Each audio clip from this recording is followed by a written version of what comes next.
Namiss ko na nga ang mag-voiceover kaya heto na naman tayo. Hi, it's me, Ana. Good morning!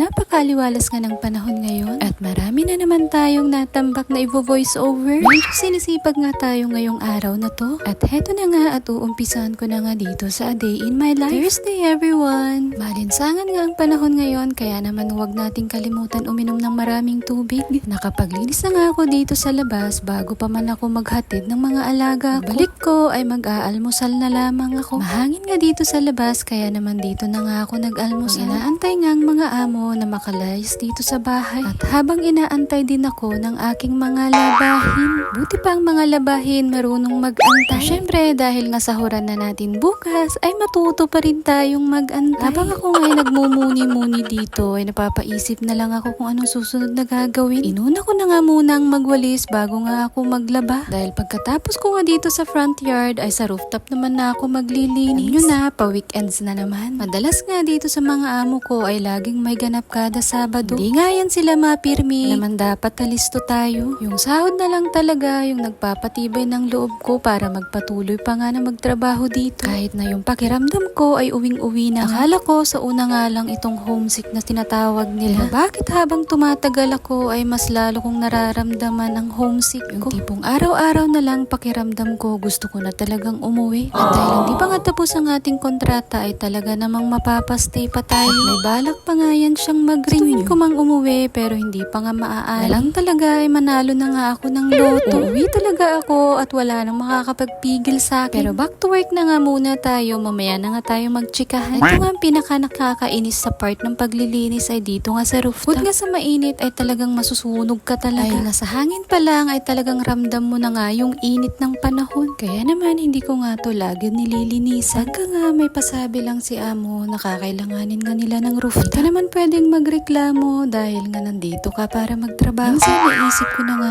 huwag mag-renew sa kanila. Ko rin masasabing swerte ako o malas ko nga dito. Dahil natagalan ko naman ng 5 taon at mag-6 na taon na nga ako sa kanila. Yun pa ba ako susuko kung kailan gamay ko na nga ang trabaho? Webes nga ang pinaka nakakapagod na araw ng trabaho ko. Bukod nga sa maraming gawain ay meron nga akong delivery na ipipick up. Hindi nga katulad sa mga flat na door to door nga ito pag dinideliver nila. Kasi sa Saikong ay talaga namang ipipick up mo kung saan ang pick up point nila. At sa wakas, natapos ko na rin dito sa rooftop. Magulo nga tignan dahil nga maraming ang anik-anik dito. Wala tayong choice kundi itabi nga lang sila. Hapon na nga at eto na nga ang delivery na ipipick up ko. Nga sa Hong Kong, ito nga tinatawag nilang HKTV Mall. Kaya nga nag-order yung amo ko ay talaga namang sulit. Napakabibigat nga ang sabay-sabay niyang ino-order. Ito yung pinaka-struggle ko nga dito kung paano ko bibit-bitin ng minsan. Di ko yan magagawa pero gagawan ko nga yan ng paraan. At lalong nakakapagod nga dahil nga tong weather ay sobrang init. Instant exercise na nga to dahil nga tagaktak na nga ang pawis mo. At eto nga ang the best part, wala tayong pa-dinner ngayon. Kaya naman gumawa na lang ako ng lasagna for our dinner. Dahil 3 lang naman kami kakain kaya etong napakasimpleng dinner na nga lang. Ito nga nagtatapos ang nakakapagod kong Huwebes. Kayo, kamusta ang araw nyo?